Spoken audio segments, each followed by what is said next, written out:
네, 뭐 시장이 어려워도 역시 주가와 가장 큰 변수는 실적입니다. 네. 그래서 오늘은 뭐 실적이 좀 2014년도에 강하게 턴어라운드 할 수 있는 기업, 그 후보군 중에 한 개인 트레이스라는 기업에 대해서 소개해드리도록 하겠습니다. 네. 트레이스 하면 좀 낯설죠. 그러네요. 저도 상당히 이제 탐방하기 전에 좀 낯설었어요. 뭐 하는 회사인지도 잘 몰랐는데, 네. 뚜껑을 열어놓고 보니까 성장 포텐셜이 상당히 큰 회사가 아닌가라고 생각을 합니다. 간단하게 기업 개요를 좀 소개해드리면요. 트레이스는 터치 스크린 모듈, 그러니까 터치 업체다라고 보시면 될 것 같아요. 네. 전체 매출의 60%가 터치 스크린 모듈 쪽에서 나오고 있다라고 보시면 될 것 같고요. 나머지 30%는 후레쉬 모듈이라고 이제 스마트폰이나 뭐 휴대폰 등이 후면부에 카메라가 있고 역시 어두운 부분에서 찍으려면 후레쉬가 필요하죠. 그렇죠. 그 후레쉬 모듈을 전량 LG 쪽으로 공급하고 있다라고 보시면 될 것 같습니다. 2006년에 LG전자 프라다폰 기억하실 거예요. 그 프라다폰을 터치스크린 모듈을 공급한 업체로 국내에서는 최초로 터치스크린 모듈 개발 업체다라고 인식하시면 될 것 같아요. 직감하셨겠지만 우리나라들이 IT 업체들이 보통 LG전자 거래하면 삼성전자 거래 못하고 뭐 이런 예. 것들이 좀 강했어요. 그래서 뭐 LG 쪽 흔적들이 남으면 LG 벤더가 되고 그렇다 보니까 스마트폰에서 애플, 삼성 아니면 실적이 좋은 업체들이 전혀 없었죠. 그래서 역시 트레이스도 그런 LG전자 벤더다라는 점에서 실적이 좀 묻혀있고 사람들이 좀 각광을 못 받았던 스마트폰 부품업체다라고 보시면 될 것 같아요. 오늘 이렇게 소개해드리는 이유는 역시 터치스크린 모듈, 기술력은 상당한 회사인데 고객사가 부진했다라는 것들이 문제였는데 신규 고객처를 좀 다변화합니다. 그러면서 네. 실적이 상당히 큰 폭으로 개선될 것 같아요. 그게 하나의 투자 포인트고요. 또 다른 하나는 디스플레이 부분의 최대 하두는 플렉서블입니다. 플렉서블 아주 먼 얘기 같지만 올해 하반기부터는 상당히 차츰 몇몇 고객사들, 삼성이든 애플이든 야심차게 좀 준비하고 있기 때문에 이쪽 부분에서 기술력을 가지고 있는 선도 업체예요. 그래서 이쪽 부분하고 실적, 이 부분이 바로 트레이스를 긍정적으로 보는 투자 포인트다라고 정리할 수 있을 것 같아요. 네, 첫 번째 포인트가 일단 실적이다라고 말씀해 주셨는데 실적이 어느 정도나 좋아질 수 있을까요? 일단 지금은 어느 정도 나오고 있나요? 네, 제일 중요한 부분이 네. 실적입니다. 이제 실적을 꼼꼼히 뜯어보고 트레이스가 향후 어떤 사업군들을 진행하는지 좀 살펴볼 필요가 있습니다. 트레이스의 실적을 좀 보시면요, 2012년 기준으로 매출액 250억 정도를 기록했습니다. 지금 표 나오시는데요, 영업이익은 1억 정도밖에 못했죠. 그래서 적자 안 기록한 게 다행이에요. 그래서 지난해도 마찬가지예요. 매출액은 2배 가까이 500억 원 정도로 증가했지만 영업이익은 연결 기준으로 하면 적자일 수는 있는데 별도 기준으로 하면 요 사업부만 보면 흑자가 네. 나올 수 있을 것 같아요. 그래서 외형은 상당히 커져 나가고 있는데 이익은 별 볼 일 없었다라는 것들이 개발비가 상당히 많이 들어갔기 때문에 그런데 올해는 또 이제 2배 성장을 합니다. 회사 2배씩 성장하는 회사예요. 그래서 올해는 본격적으로 매출과 이익이 다 잡히는 한 해가 될 것으로 지금 회사 측은 기대하고 있어요. 그래서 네. 매출액은 1,000억 원, 영업이익은 95억, 이익률은 9.5% 정도 되지 않을까라고 생각을 하고 있습니다. 이렇게 이제 회사가 공격적으로 가이던스를 제시하고 IR을 하는 이유는요, 개선 근거가 되겠는데요. 크게 이제 두 가지가 있을 것 같아요.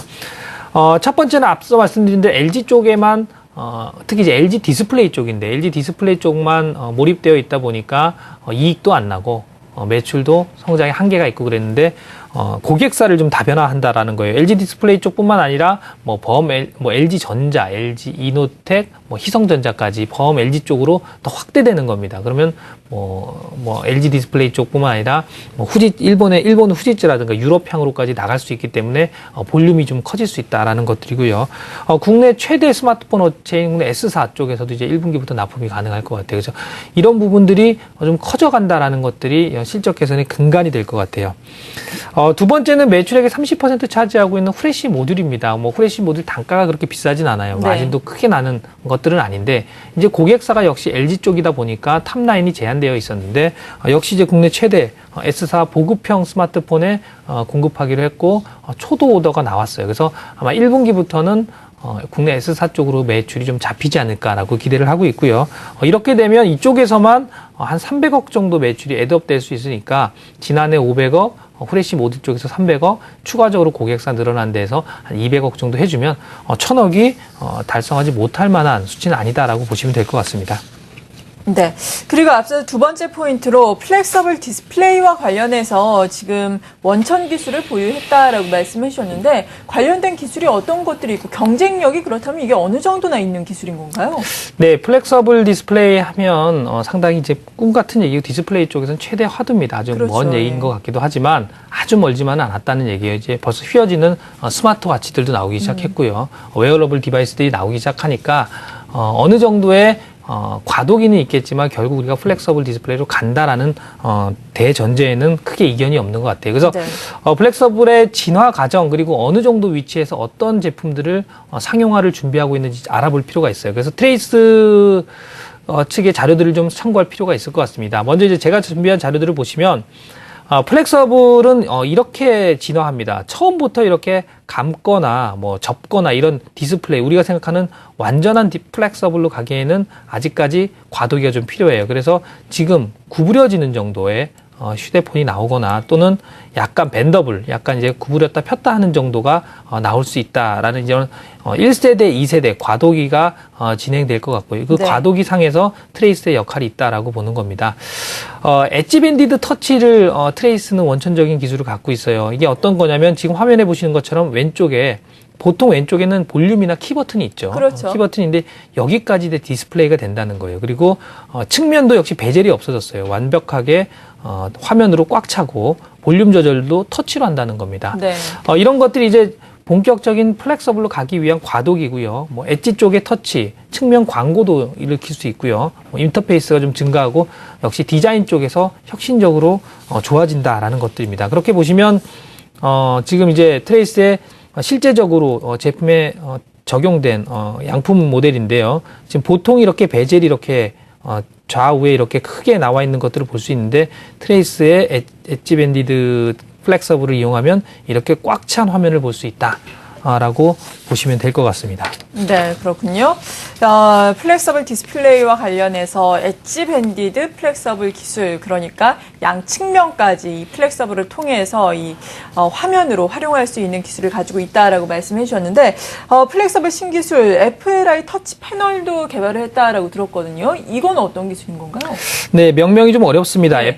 FLI가 뭐냐? Flexible Light Innovative라는 이제 상품화된 명인데요. 뭐 이런 것보다는 이제 이 기술이 뭐 어떤 것들을 의미하냐라는 게 상당히 중요한 것 같아요. 그러겠죠. 지금은 이제 스마트폰 쪽에서만 터치를 하고 있죠. 근데 네. 이제는 뭐 탭북이라든가 노트북, 모니터에서도 터치는 지속적으로 이제 확대될 것으로 예상하고 있는데요.